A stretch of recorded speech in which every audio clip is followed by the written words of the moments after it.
everybody, it's Paul Elliott again from Stretching Canada, but this is really the free stretches about low back and trunk stretches. I was talking yesterday about stretches for the opening up the shoulder girdle that gains access to the neck muscles and for those horrible postures that I've been getting into from being on my phone so much more now with the social isolating and social distancing and really isolating. I find myself spending more time on my phone, looking at my iPad, and because I don't have a television and I'm not sort of set up in a comfortable way to look at a screen from a distance, I kind of find myself doing this and getting sucked into these really awesome TV series. But I come here every day to do a workout, mostly with kettlebells and bodyweight workouts. But I'm finding that my low back is also really struggling because I get into these sort of lazy postures where normally, 5 days a week I'm standing, or if I'm teaching I'm standing, and I'm with clients I'm standing or demonstrating, and I'm very rarely ever just sitting or lazing around on a couch. And so I'm finding lately that I get into these sort of postures, and my low back and my trunk is being affected, and my breathing is being affected.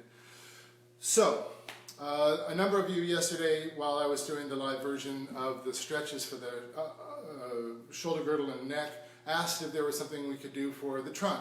Now, with a caveat being, a number of you had asked, I have a specific issue, can these stretches help me with this? I'm sure they can, and I'm sure we could work together to be more specific with your situation.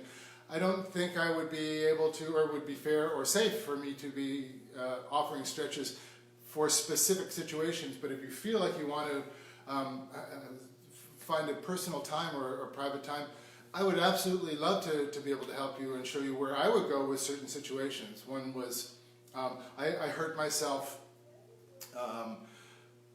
getting dressed the other day, or I was pulling a sock out of the dryer and I pulled my low back. This is something that's probably been coming on for a while, and that was just the proverbial straw that broke the camel's back. So let me just go through the stretching protocols that I think could help you, only because they have helped me recently and in my recent past. Certainly with the social distancing and hang around the house a little bit more and being on the couch and trying to just sort of laze around and watch TV, I've really done myself a disservice. So the stretches that I want to offer today are trunk, low back, things that can really open up. Now, if there is a low back issue and you do find tightening, there could be a posture thing. And for me, personally, I find that if I open up my feet, I use a rubber ball, a lacrosse ball, or there's a lot of little tools, balls and tools for the foot, specific for the foot, to help open up the lines of the feet, and I find just doing that very helpful, and then I'll work my way up through the legs. But today I want to talk about trunk stretches, and then we'll get onto the Cadillac here, and we'll do some stretches for the glutes to open those up. So to start with, keep in mind that the active isolated stretching principles are it's an active contraction, so I'm not just going to fall to the side and expect that this will open up. I really want to be able to pull my trunk away from the pelvic floor and reach across the ceiling with my head and then come down. So I'm going to actually actively contract one side. The other is, once I get into my stretch, I'm never going to stay there for longer than 1-2 seconds. And the third is, the assisted pressure is very, very light. So if I'm actually pulling myself down, I want to add just a little bit of pressure, but not think if a pound of pressure is good, then 10 pounds is 10 times better. Let's stay away from that. So, without further ado, this is a stretch where if I'm sitting, I can also do this standing or kneeling, but I'm going to do this sitting. I'm going to reach down to the side, and I can just start like this. And I do this a lot with office workers, with the elderly, in whatever movement I can get them to do. Any movement is great. And so what I'm doing is I'm using the leg of the chair. I could use my own leg to slide down and use it as a handbrake, to stop myself from going any further. And my stance is fairly wide, because if I'm here, where I would normally sit, and I come past my center of gravity, of course the first thing that's going to happen is I'm going to all over. So if I can be fairly wide, I'm sitting on the tuberosities, my sit bones, and I can start just like this. 1, 2. I'll go wherever I get to and meet myself where I'm at on any given day. The same I would do for clients. Just meet them where they're at and then challenge those tissues a little bit more. And if you want to intensify that stretch, you can start with a hand over the head. And again, for the sake of the video, I'll probably just do 2 or 3, but maybe more while I'm explaining. And so I've started here, I've moved to here, so I'm starting to engage the obliques and a bit of the QL a bit more, and latissimus dorsi, and all the muscles down the lateral line of the body. And then I can sort of intensify that a little bit further. And now I'm actually reaching down, I'm pulling myself down, but not a lot, I'm just 1, 2, and then I'll do 5 or 6 on the other side to keep things balanced. And again, if you were writing and asking for stretches to help you with a specific problem, try these, try them on for size and see where they take you. Don't challenge yourself too much. Really, again, meet yourself where you're at.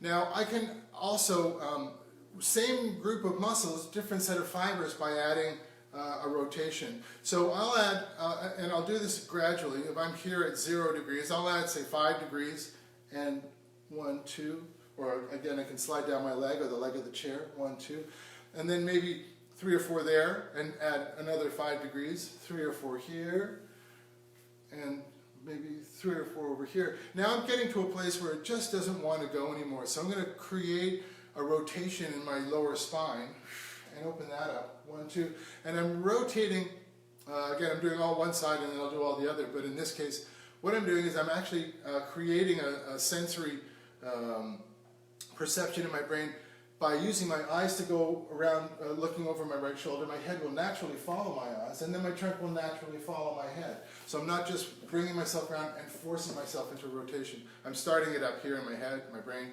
So looking over my shoulder, head follows my eyes, trunk follows my head, and now I can use my arm here, arm on the back of the chair, and reach around. So what I'm doing is I'm creating a landmark here. So I got to about those 2 metally thingy bits on the wall, and come back, full range of motion, sometimes go beyond my center, just to give the muscles a chance to relax. And then back, eyes, head follows eyes, trunk follows head, 1, 2, and now I've gone just beyond the second metally thingy brackety bit, and maybe just 1 more, just for the sake of, and now I'm looking at that green thing behind me. So now that I know, and I'll do 5 or 6 the other side, now that I can do that and I feel comfortable in that full rotation, I'm going to add to what we were doing earlier and go into this full rotation that I'm allowed to get into now, and now come down the middle, 1, 2, and again I can use my leg or the leg of the chair and add 1, 2. So I'm doing this in increments, or what we call gradualism. So I've started at 0 really easily, through one side, through the other, and add a bit of a rotation through one side, through the other, gone as far as I could, and then in my flexion, anterior flexion, and then challenge myself in my rotation. 1, 2, 3, 4, one side, 3, 4 the other, and that allows me a sort of a sense of confidence in my ability to actually rotate before I go for the full stretch in the QLs. Now I do tend to use whatever I'm doing in the back, I tend to do in the front. Where now I'll stretch the right side. I'm going to use the back leg of the chair, and my right leg is going to shoot out the front just for stabilization of my trunk, and I'm going to reach back, and so I'm sliding down the chair and then adding some stretch in the front. And 1, 2, and then now we were talking yesterday about whatever we stretch we need to strengthen. In this case, when we're stretching out the back, just slowly coming up, now you're starting to use that muscle that you just stretched out, and it's really helpful. And we're working with both afferent nervous system. We're also working with the stretching and then the strengthening. And in the same case here, where I'm reaching down as far as I can, and now I'm sort of engaging the obliques and transverse and even the latissimus to bring myself back up. So I'm actually stretching and strengthening a little bit. So that's for the trunk. You could also, and I do tend to do this, work bilaterally at the end, just to sort of tuck the chin in, especially if we've gone from what we worked yesterday with the cervical spine, tuck the chin in, roll down. So on the back I'm working vertebrae by vertebrae. And then when I get down as far as I can go, I'm actually using the legs of the chair, or in my brain I'm sort of reaching to the legs of the back of the chair. So again, sitting solid on the chair, tuck in, reach down, breathe out, and then roll down, roll down, roll down. And I'll use the front legs of the chair to, and then roll back up. And do that 2 or 3 times. And again, especially here if there's any tightness, don't pull too hard, don't assist with too much pressure, and then curl it all back up. I think in another video I'll do specific exercises that you can do. There's hundreds of exercises that you can do to strengthen these areas, but I'm talking about just initiating in the brain the movement, sometimes reversing the action that you did to stretch is enough to strengthen those, or send a signal to activate those muscles. But I try not to stretch, just stretch alone. It's never enough. You need to strengthen on top of it. So when we were talking about low back, there's, it's not just trunk muscles that connect the ribs to the pelvic girdle. It's the muscles below too. So if we want to stretch, say, glute med, and maybe I'll turn the camera around and show you how I stretch the glute max and piriformis. But for now, what I'm doing is I'm really sometimes just getting into this position after sitting for too long is really difficult. They're just not opened up enough. So if I have to, I'll pull my pant leg, or I'll use a strap, or sometimes when it's really tight, I'll use a dish towel, pull that up. But the action here is I'm contracting to reach the knee down, and I can assist that one too. You want to bring the ankle, the malleola, off of the bone, because it can be pretty uncomfortable to push your ankle into your thigh. So sometimes I'm going to grab here and lift here while I push here, so I'm creating a fulcrum. And the action, of course, has to be active. So I'm reaching down, reaching down, reaching down, breathing out, and then 1, 2, and 1, 2. So I just Paula Tibado. Yes, they will. And Paula, if you want to call me, and or text me, and we can work through some of that stuff. Yeah. So where was I? Oh yeah, glute med. 1, 2. And then of course I would do both sides. So yeah, this is part of the group of muscles that I find get very tight on me, especially if I'm bending forward, working on clients over a table all day. And more now that I'm sitting quite a lot, I find it really a great stretch, because when we're doing this, or we're at a desk, or we're looking at a desktop, I find that I get really contracted in the front. And that can be another group of stretches that we can do. I tend never to stretch psoas for no reason, but I can show you how to stretch the flexors and the quads and TFL and glutes. So yeah, let me see if I can turn this around, and I'll get up onto the meow. I think that should do it. All right, so I'm not sure if this is going to work, but we'll try it.